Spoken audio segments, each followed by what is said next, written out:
about it. And we're live. Man, I feel like I haven't seen you in a couple of weeks. Do you know why? Because you haven't seen me in a couple weeks. That's right. But let's do our investing show now.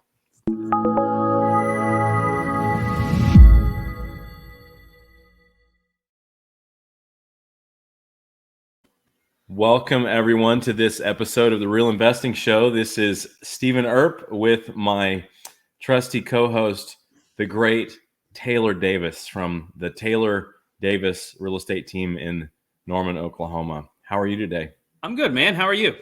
I'm great. I'm super duper, really. So just been talking about real estate before we started, and then we were like, well, why don't we just start and talk about it? So yeah.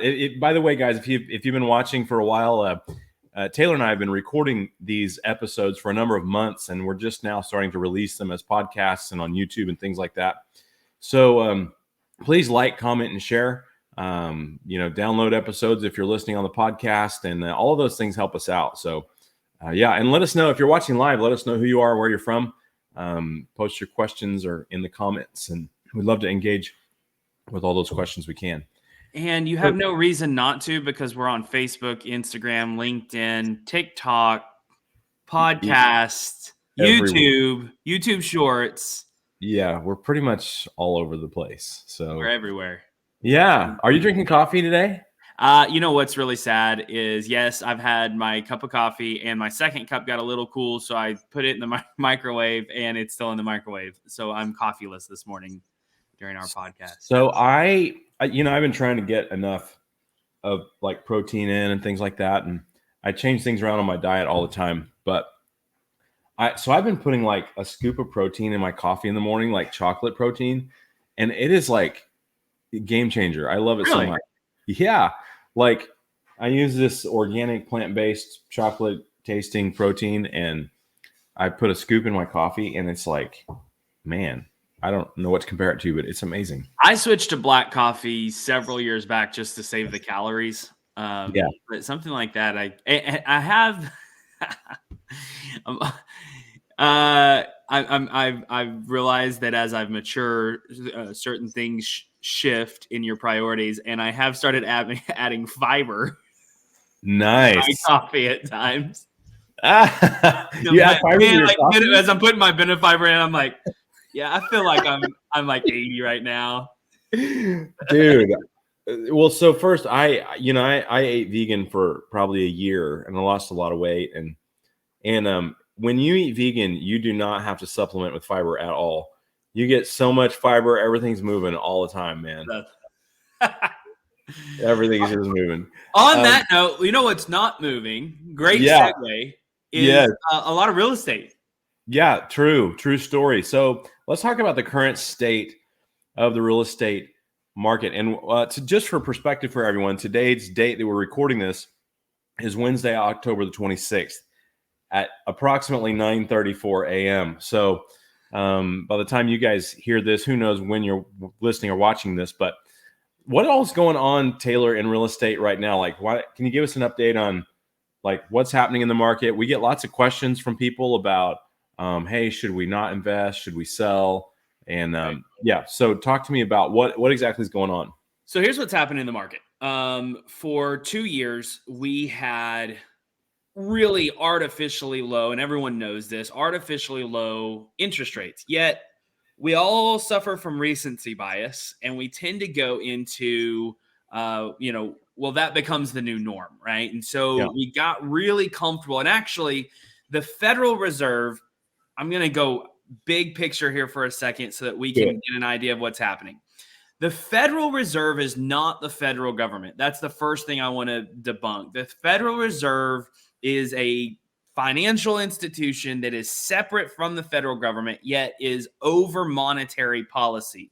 So your elected people don't have anything to do with the feds. They are appointed by the president, and they make decisions to I think they're appointed by the president. That part might not actually be true, but I'm pretty sure that the chairs are. So there is some interference there, but they are a completely independent organization and they make monetary policy. Their entire job is to make sure the economy doesn't go in a tailspin in either direction.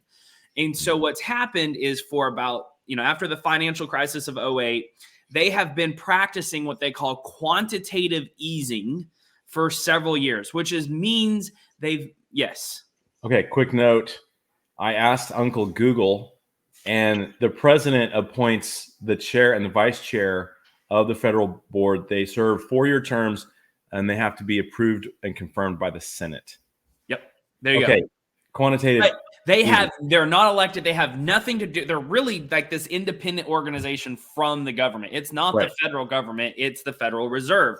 So when people talk about the feds, they're not talking about federal government. They're talking about the Federal Reserve. So the feds have been practicing what's called quantitative easing for over a decade now. And that's where they're making money easier to get. So they can do two things to shift the economy. They can set interest rates, so they can set the amount at which a bank can borrow money from them, and they can require a certain amount or a certain percentage of cash on hand. So they can go into the banks and they can say, okay, banks, if you want to be federally insured, FDIC, if you want to keep your federal insurance, then what you have to do is you have to keep this much money in comparison to how much money is going out. Okay. So by doing that, they can make it easier or harder to get money. And here's the thing. This is the thing that blows a lot of people's minds is money is really nothing other than a commodity.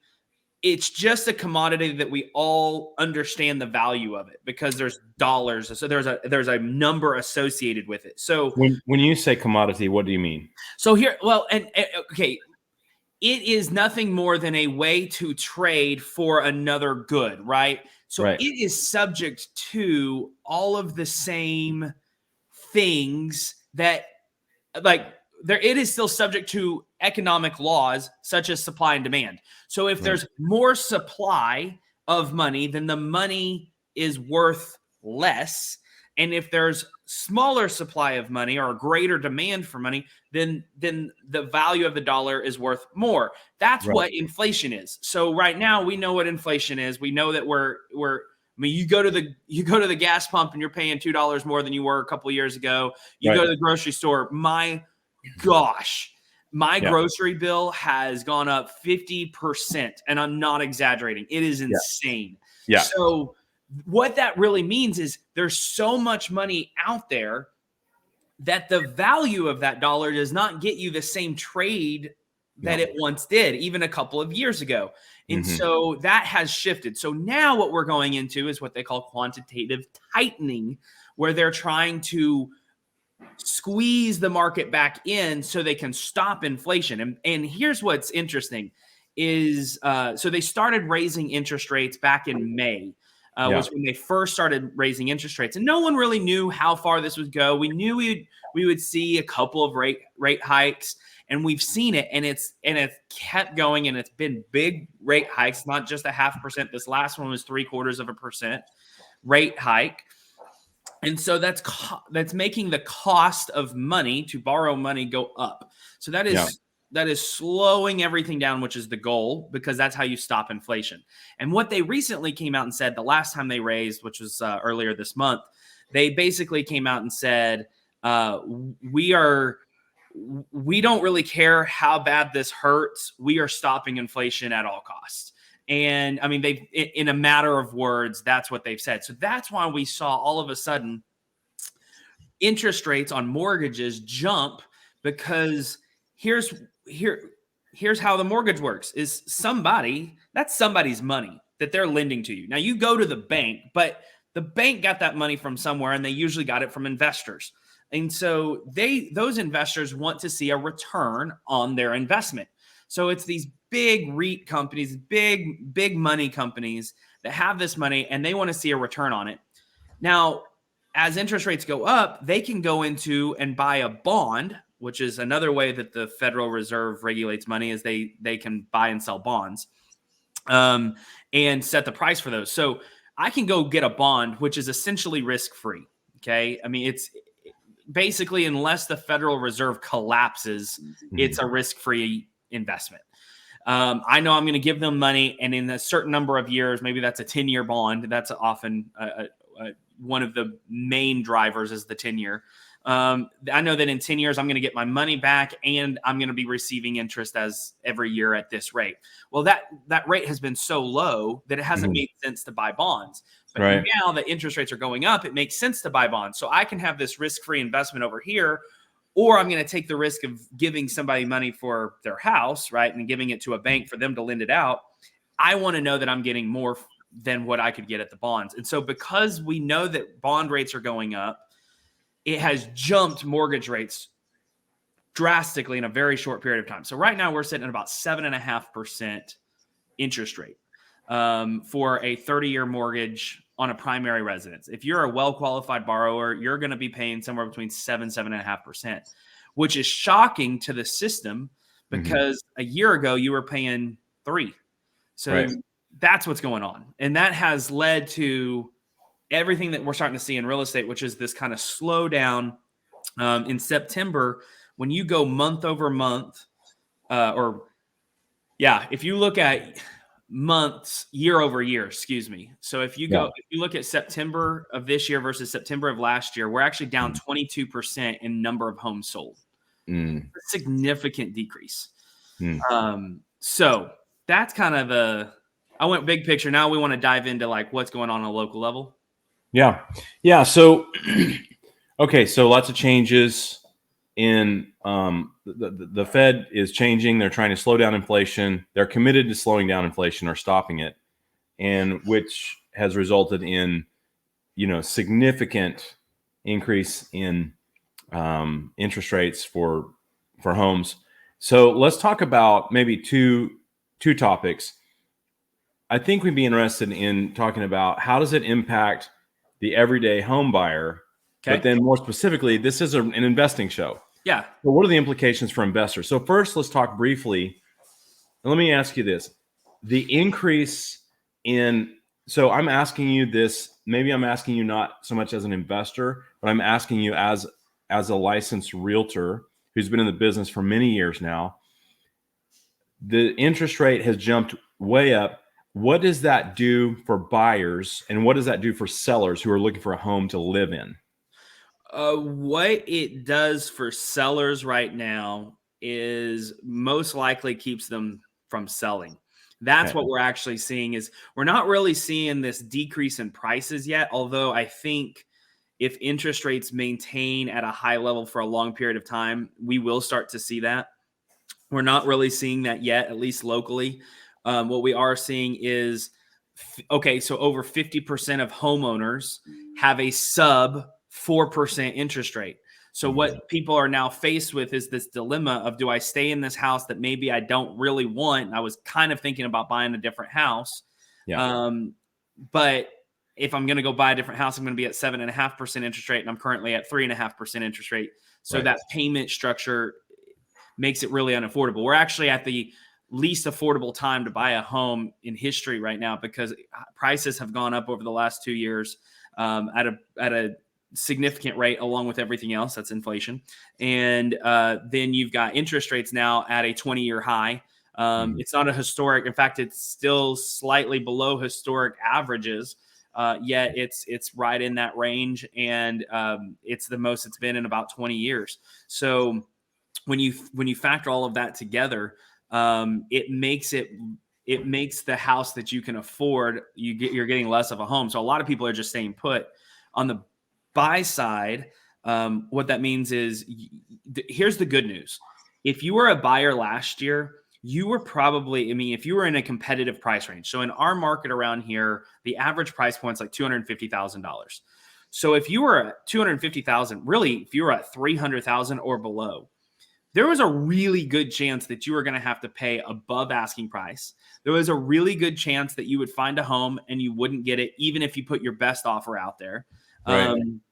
We had one client that wrote offers on 20 different houses before she finally got one. And most of those were at or over asking price.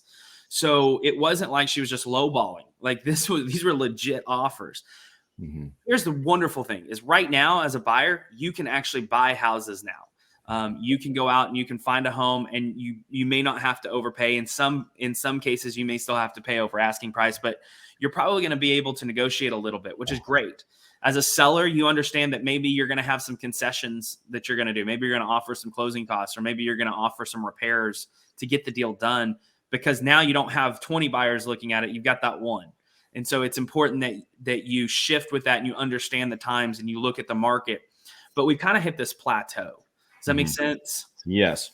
So just to make it succinct so that we can take short clips and edit them. Okay. Taylor, the interest rates are double what they were a year ago. Right. If I want to sell right now, what are a few things how is that going to impact me? You need to look at your current competition and price based off your current competition, not off past sales. So you want to look at the homes that are currently on the market that buyers are considering and reasonably place yourself in the best position so that a buyer chooses your home. You may have to negotiate on repairs or other concessions such as closing costs. Okay. Another question. Okay. Taylor,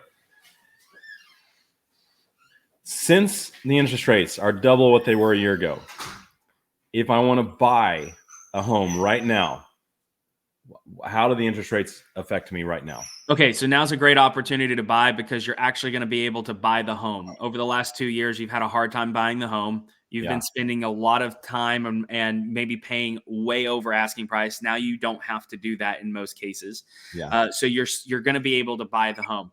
Yeah. Like marry the home, date the rate. Yeah. And so what will happen is go ahead and buy the home now based off what makes sense for you and your family. And then as interest rates drop, which most experts expect them to do either in the next year or two, maybe 3 years, most cases we're looking at about a year and a half. As that happens, go in, buy the house. As the interest rate drops, you refinance it, and now you have a lower payment. Okay. I love that. Marry the home, date the rate. The rate. And so, because here's the deal, is even at 7.5% interest, real estate as your primary residence is still one of the best return on investments you can get. You're going to put, let's say you buy a $200,000 house, you put 3% down on that as a conventional mortgage. You've got $6,000 that you put down in the mortgage. Oh, there's the one that wanted to talk to you. Yeah, I know. This is very professional, isn't it? Yes. I'm glad people like dogs. Actually, our YouTube videos are going to skyrocket now. It's like the investing show with dogs. Yeah, by the way, if you're just listening on the podcast, I have to tell you, my wife and I got a new puppy 2 weeks ago, and every time she leaves, he has major separation anxiety. And when she leaves the house, he just cries and cries. And so his name's Abby. Yeah. Abby? Abby, yeah. Abby. Like ABI. We named him after a city in West Africa called Abidjan. So, yeah. So there we go. And there he goes again. Well, I'm going to answer your question while you're on mute. So, the return on investment today as your primary residence is still one of the best investments you can get. If you put $6,000 down on a $200,000 house, which is 3% down, and you can do that with a lot of conventional mortgages out there. So you can put 3% down on a $200,000 house.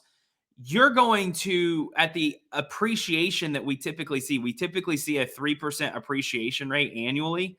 So you're talking about a 30+% return on investment on that money. So yes, interest rates are higher. Yes, primary residence, the affordability isn't as good as it was last year. Yet the return on investment is still over 30%, and that's crazy. Any investor would love to see 30% return on investment. So your primary residence is your best investment most of the time. Okay. I love it. This is good. I think we were going to talk about how the interest rate is affecting investors. But I legit have a puppy that is going crazy in the background. And so my suggestion is that we push pause on this topic and when we record another episode dealing with investments. I love that. Let's we'll separate that into I think we're on like episode 20 right now, and we've never had background noise. This is a first, and it's okay. Yeah. I mean, you got an awesome dog. I don't know if it's okay or not, but it doesn't really matter. So it is what it is. So we'll go into how interest rates are affecting investors in today's market on our next episode. So, Stephen Earp, I can't even hear you. I have a dog going crazy because he misses his mom. So thank you for following The Real Investing Show, you guys. You can find us on Twitter, on Facebook, on Instagram, all the social media sites, anywhere that you can watch a video, we'll be there. And we are so glad you tuned in, and we will see you on next episode.